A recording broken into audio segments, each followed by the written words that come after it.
If you find this video useful, give it a thumbs up. Don't forget to subscribe and click the notification bell. So I've been wanting to do this for a while, and so we finally got around to unboxing the FT-710. So this is a radio that came out from Yaesu last year, and I've had it for a bit, but I just haven't had a chance to unbox it. So we're going to unbox it, and then I'm going to hook it up to Ham Radio Deluxe, and then we'll see how it goes. I'm not going to put it on the air or anything aside from just getting it connected, and we're going to see what's inside the box. So let's have a look.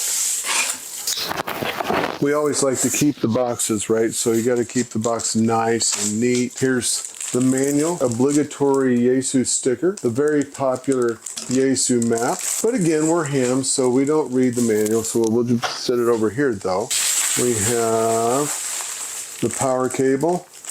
The regular old power cable, I think it has the required connector on one end, and then the other just bare leads, if you can see that. So this is probably a 6-foot cable. Fuses in it.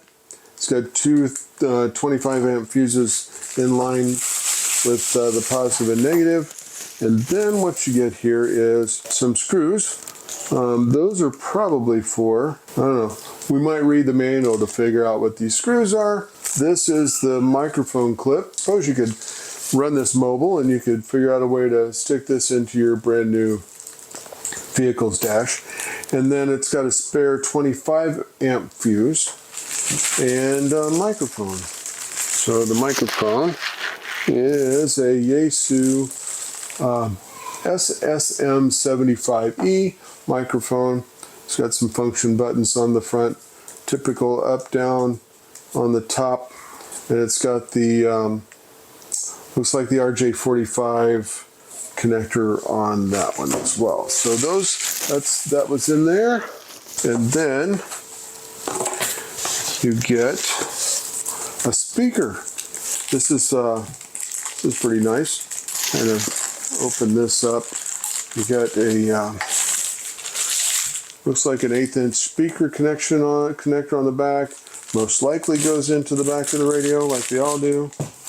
And then obviously it matches the radio, and you've got these nice little rubber bumpers on the sides in case you want to put it up against the radio and it doesn't scratch up your radio that way. It's a good idea. Wish they'd done that many years ago, because I've seen a lot of radios that scratches down the side from where the screws on the side of the speaker or the power supply ended up scratching things up. So that's good. Now for the good part. Got the radio. It's kind of light, so I have it in one hand, and it's got these guys in there to protect it, which is helpful.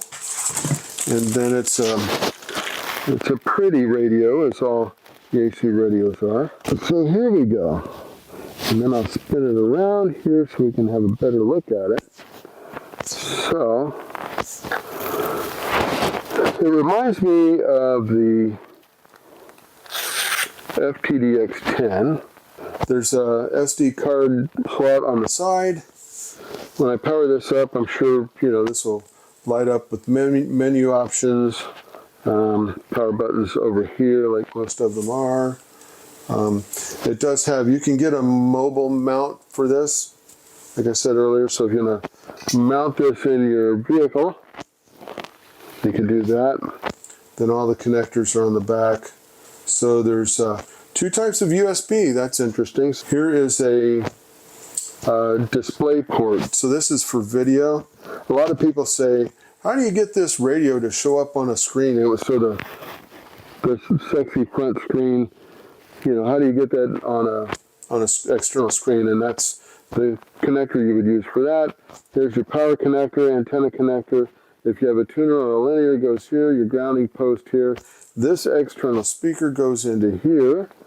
And here's the ALC connection. Your key or your key goes in here.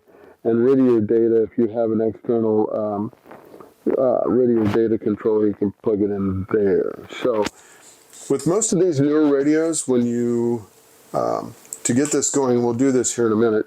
When you install the Yaesu driver off their website for this radio, it's pretty much the same driver for all the Yaesu radios. So you can just go to the 710 site, or if you already have one of the other radios installed, you've already got the driver. So, but when you plug it in, it's going to automatically find for you the sound card device, and it will create virtual COM ports so you can use this with software like Ham Radio Deluxe. Give me a moment and take just 1 second break from the video. I'm going to clear all this stuff up. I'm going to get a power cable to connect this up with, and we'll get this thing powered up and connected to some software. Okay, so I ended up taking the cable out of the box and using it, and just connected it to a DC power strip that I've got. So basically, I'm going to plug it in here just to power it up and get it past what we used to call the smoke test. So let's turn it on and see if it lights up. There we go. Right. Obviously, again, no antenna plugged in. They don't give you a USB cable in the box. Ham Radio Deluxe can sell you these cables, by the way, but it's basically, I actually took this off my label printer for now because I didn't have one laying around. So I'm going to plug this into my computer just on the front, where it's not going to be permanently plugged in. And then in the back, just plug it into the USB connector there. Looks just like the printer one. And we heard the computer go ba-ding. So now I'm going to show you how to get it set up on Ham Radio Deluxe. Okay, earlier I mentioned that you can find in the manual the information about downloading the drivers. You'll find that on page 14 here under the USB section. It talks about downloading the driver from Yaesu.com's or Yaesu's website right here. It also has similar information on page 56. So in either one of those places you can find the information you need to get the drivers installed. Okay, so once you've got the drivers installed, you want to figure out what COM port was assigned by Windows. So you don't get to pick them. You want to go into Device Manager. I find the easiest way to do that is to just go to the search, Windows Search, and that brings it up here. So what we're going to do is we're going to look at the COM ports, and we can see before I plug it in, I've got 13, 14, 15, 16, 7, and 8. So I'm going to plug the radio in, and when I do, we're going to find some new COM ports, or Windows will find some new COM ports, and we see them here. Usually this thing will flicker a few times. Can be a little bit annoying. And so what we found is we just got COM port 17 and 18 here. COM port 17 is the enhanced port, 18 is the standard port. So 17 is what you want to use for rig control. 18 is for things like push to talk or your FSK port or things of that nature. That's what you would use the standard port for. So in rig control, we're going to use COM port 17. Okay, then we're going to launch rig control. And when you do, you'll get a screen that pops up like this. And we're going to select to run the 710, we're going to select Yaesu, and we're going to select the 991A. So the 710 hasn't been added in software yet, but the commands are an exact match except for a few commands added for the AESS functions in the 710. So the 710 will get added in full when rig control goes through its rewrite in the 610 suite of series. I don't know what the baud rate is or the speed is. I'm going to select auto detect, and you need to select RTS.